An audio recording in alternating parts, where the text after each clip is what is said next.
Hello everyone, magandang oras sa ating lahat. Welcome to my videos. Maraming salamat sa panonood at lalo na sa mga nag-subscribe.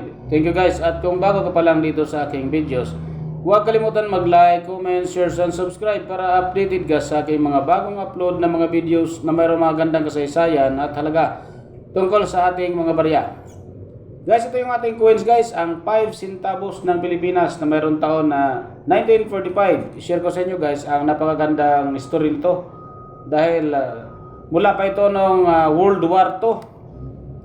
The 1945 Philippine 5 centavo coin is significant artifacts from the Commonwealth period reflecting the nation's history during World War II. Specification, composition, nickel brass alloy with 65% copper, 23% zinc, 12% ang nickel.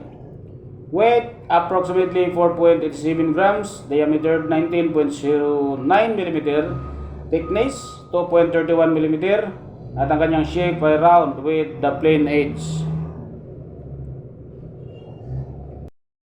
Ito yung ating obverse guys, design depicts a seated one beside an anvil symbolizing labor and industry with a smoking Mayon volcano in the background.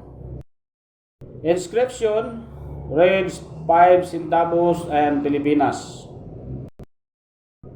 At ito nga guys, ang ating reverse features the coat of arms of the Commonwealth of the Philippines encircled by the inscription United States of America. And the mint mark is indicating San Francisco Mint along with the year 1945.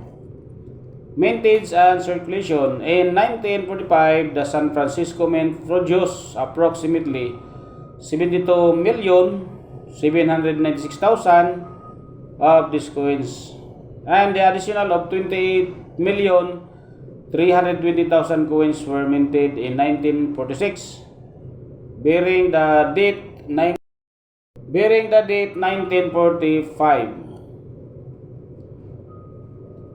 This coin was issued during the final year of World War II, a period when the Philippines was transitioning from Japanese occupation back to American control. This design element reflect the nation's resilience and dedication to rebuilding. Due to substantial mintage, the 1945 5 centavo coins is relatively common among collectors.